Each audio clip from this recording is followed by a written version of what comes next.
Hello friends, MIQ में आपका स्वागत है। आज हम इस वीडियो में देखेंगे क्लास 6 की ओल्ड NCERT की हिस्ट्री चैप्टर 4।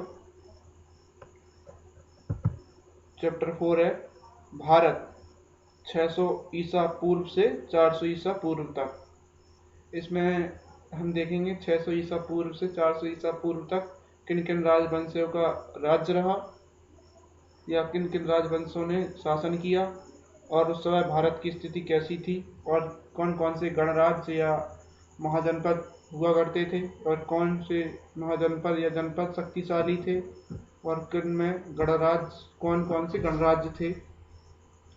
सबसे पहले देखते हैं राज्य और गणराज्य।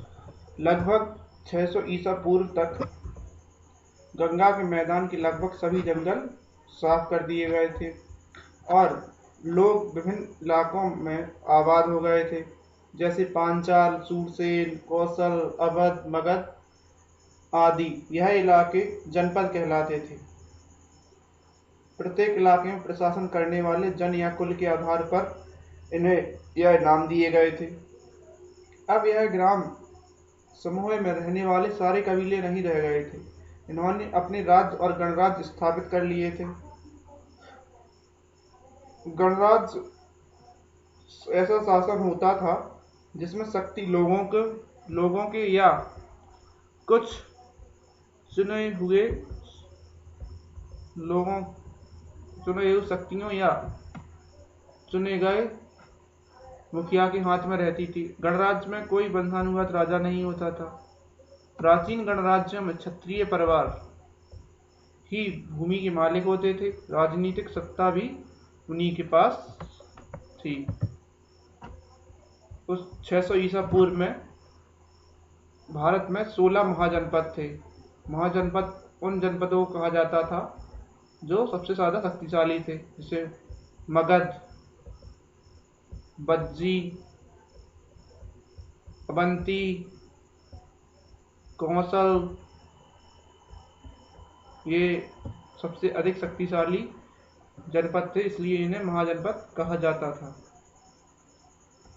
अक्सर महाजनपद या जनपद नदियों किनारे बसे थे।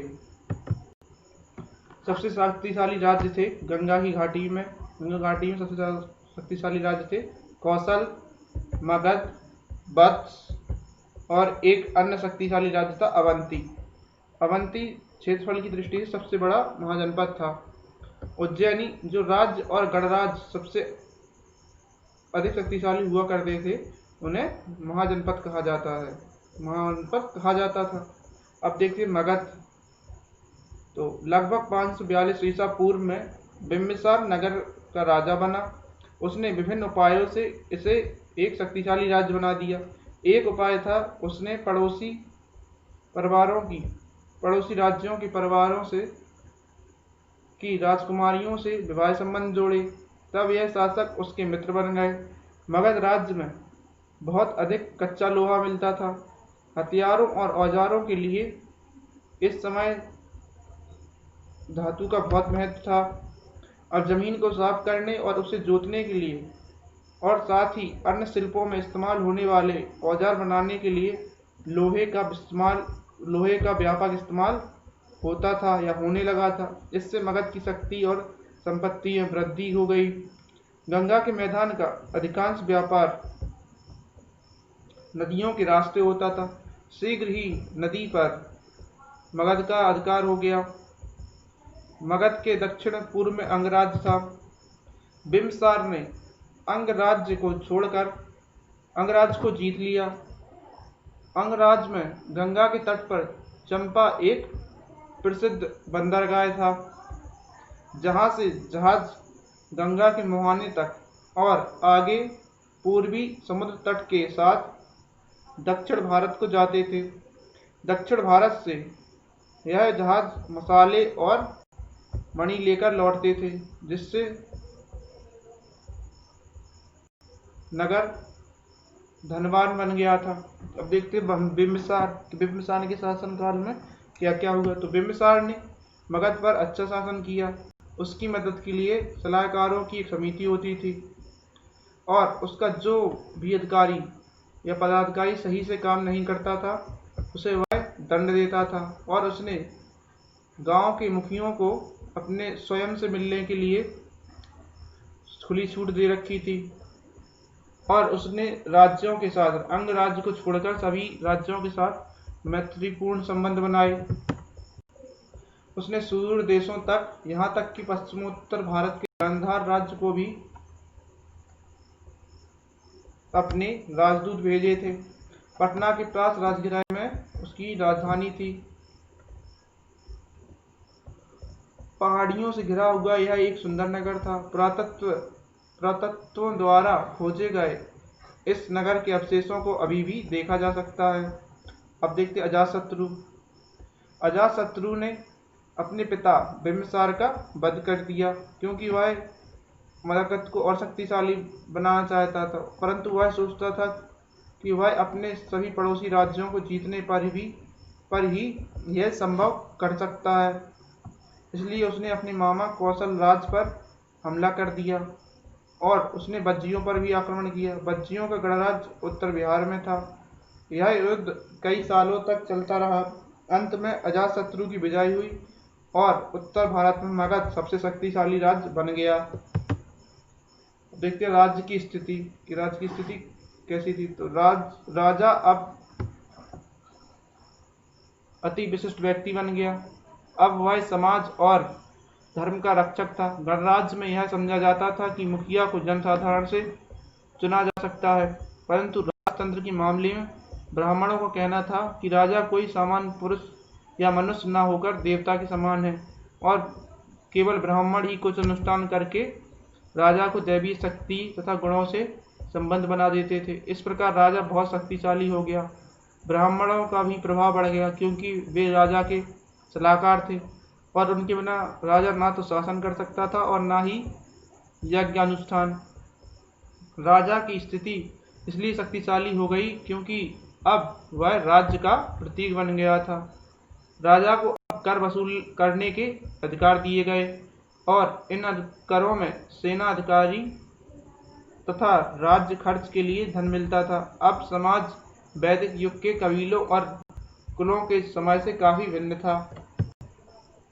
राजा शान से अपने बड़े महल में रहता था और सेवकों तथा अधिकारियों से घिरा रहता था। राज्य के खर्चों के लिए किसानों से उपज का एक हिस्सा लेता था।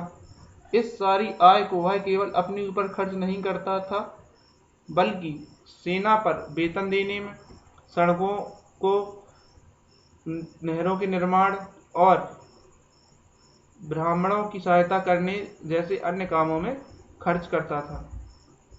जनजीवन, करों का महत्व। तो चीजों का उत्पादन करने वाले सभी लोग राजा को कर देते थे। किसान अपनी उपज का एक हिस्सा राजा को दे देते थे। आमतौर पर यह उपाधि नहीं, यह उपज का एक छठा हिस्सा होता था। धातु कर्मकार राजा के लिए मुफ्त औजार बनाते थे और बढ़ई राजा के लिए मुफ्त में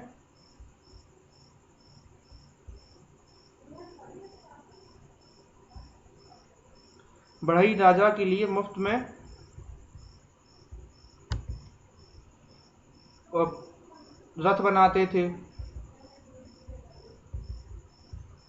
उनका कपड़े की एक निश्चित मात्रा बुनकर कपड़े की एक निश्चित मात्रा राजा को बिना मूल्य दे देते थे। शुरू में कर वस्तुओं के रूप में इकट्ठा किया जाता था और वही चीजें वेतन के रूप में अधिकारियों में बांट दी जाती थी। करों का बड़ा महत्व था, क्योंकि उनके बिना राजा कुछ भी नहीं कर सकता था। ना सैनिक रख सकता था, ना वह काम करवाने के लिए अधिकारी नियुक्त कर सकता था, ना ही सड़कें बनवा सकता था। इसलिए कर वसूल करने के लिए वह अधिकारियों का एक दल नियुक्त करता था। अब देखते हैं गांव। तो अधिकतर लोग अभी भी गांव में रहते थे और इन लोगों के जीवन में पहले के युग की अपेक्षा अधिक परिवर्तन नहीं हुआ था। आबादी बढ़ जाने से अब गांव की संख्या में वृद्धि हो गई थी। गांव सड़कों और पगडंडियों के जरिए एक दूसरे से जुड़े हुए थे। नदी के तट गांव के लोग गांव से आते जाते थे। प्रधान गांव का प्रधान ग्रामवासियों और राजा के लिए काम करता था। यह ग्रामवासियों और राजा के बीच एक कड़ी का कार्य या कड़ी के समान था। देख नगर इस युग में और पहले के युग में एक बड़ा अंतर था। वह था शहरों का विकास। पहले के युग में कुछ ही छोटे शहर थे, परंतु अब काफी अधिक शहर और नगर बस गए थे। इनमें से कुछ नगर बड़े महत्व के थे और पुराने ग्रंथों में इनके बारे में जानकारी मिलती है। यह नगर थे उज्जैनी, प्रतिष्ठान, भृगुकच्छ, ताम्रलिप्ति, श्रावस्ती, राजगृह, अयोध्या और कौशाम्बी आदि प्रमुख नगरों के बारे में पुरानी रचनाओं में या पुराने ग्रंथों में मिलता है। इनमें से कुछ नगरों की खुदाई हुई है। इससे पता चलता है कि यह ईंटों के बने होते थे, इसलिए गांव से अधिक स्थायी होते थे। राजा का महल प्रायः पत्थर और लकड़ी का बना होता था और उसकी बढ़िया सजावट होती थी। शहरों का विकास प्राचीन केंद्रों में व्यापारिक केंद्रों और राजधानियों के इर्द गिर्द हुआ। सिर्फ गांव में केंद्र ऐसे गांव हैं जहां धातु कर्मकार, बढ़ई, बुनकर जैसे शिल्पकार ज्यादा व्यस्त थे। जब आसपास के क्षेत्र में रहने वाले लोग एक साथ रहने लगे तो उनकी बस्ती धीरे धीरे शहर में बदल गई और उन्होंने एक स्थान पर रहकर काम करना पसंद किया। उन्होंने ऐसा इसलिए किया क्योंकि कच्चा माल प्राप्त करने में और तैयार की गई वस्तुओं को बेचने में उन्हें अधिक सुविधा होती थी। व्यापारियों का एक अन्य वर्ग उनके इस काम का संगठन करता था। नगरों के विकास के साथ शीघ्र ही देश में व्यापार या माल का लेन देन बढ़ गया। इस पद्धति को विनिमय या वस्तु विनिमय भी कहा जाता है। जैसे व्यापार, विनिमय और मूल्य की एक नई व्यवस्था अस्तित्व में आने से व्यापार सुगम हो गया था। यह नई व्यवस्था थी मुद्रा, अर्थात सिक्कों के चलन के पहले वस्तुओं का लेन देन या विनिमय होता था। जैसे एक गाय के बदले 10 कपड़े की 10 गांठें या तेल के 5 घड़ों के बदले गेहूं के 2 बोरे। विनिमय के जरिए खरीदना और बेचना आसान नहीं था, परंतु सिक्कों को ले जाने में आसानी थी। जैसे जैसे सिक्कों का चलन बढ़ा तो व्यापारियों की संख्या भी बढ़ी और इस युग के सिक्के तांबे या चांदी के टुकड़े होते थे और इन पर चिन्ह बनाए जाते थे।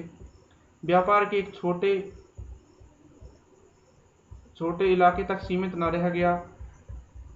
गंगा की घाटी में पैदा की गई चीजें पंजाब के उस पार तक्षशिला में भेजी जाती थी या विंध्य पर्वत के पार के बंदरगाह को भेजी जाती थी। यह प्राचीन काल के सिक्के जैसे पहले टुकड़ों के रूप में थे, फिर धीरे धीरे विकास हुआ तो ऐसे गोल और सोने के सिक्के बनाए जाने लगे। ये चंद्रगुप्त द्वितीय के समय के सिक्के हैं।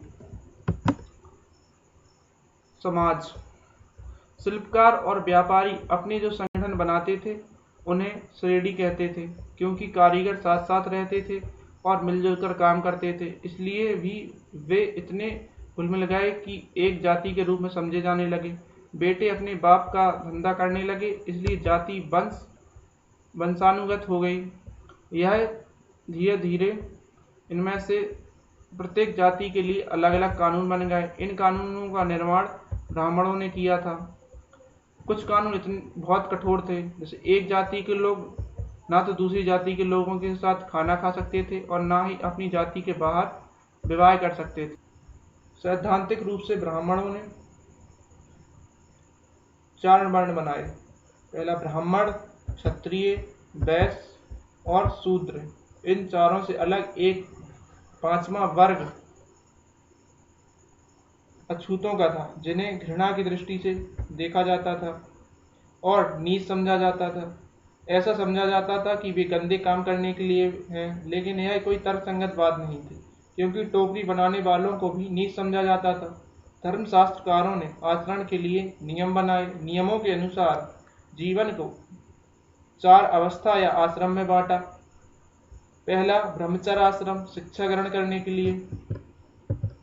दूसरा गृहस्थ आश्रम में घर गृहस्थी बसाई जाती थी। तीसरे आश्रम में ध्यान चिंतन करने के लिए जंगल में रहना होता था। चौथे आश्रम में तपस्वी और उपदेशक जीवन बिताना पड़ता था। यह एक आदर्श व्यवस्था थी, पता नहीं कितने लोग इसे मानते थे। वर्ण व्यवस्था, ऋग्वेद के अनुसार 4 प्रकार के वर्ण थे और ऐसा माना जाता था कि ब्राह्मण परब्रह्म के मुख से, और क्षत्रिय परब्रह्म की भुजाओं से, और वैश्य परब्रह्म की जांघों से, और शूद्र परब्रह्म के पैरों से निकले हैं। और समय के साथ साथ एक 5वां वर्ग अछूतों का भी आ गया था, जिन्हें बहुत नीच समझा जाता था और उनसे और गंदे काम करवाए जाते थे। अब देखते हैं नए धर्म। नए धर्म कौन से थे? जैन धर्म और बौद्ध धर्म। पहले जानते हैं कौन कौन से या इसकी भूमिका कैसे बनी नए धर्मों के आने की।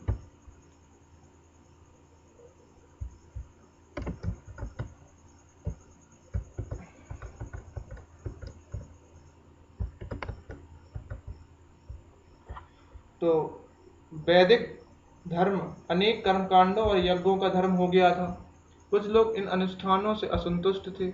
वे लोग सोचते थे कि पूजा पाठ का दिखावा करने की बजाय सच्चाई और सदाचार और त्याग का जीवन व्यतीत करना अच्छा होता है या अच्छा है।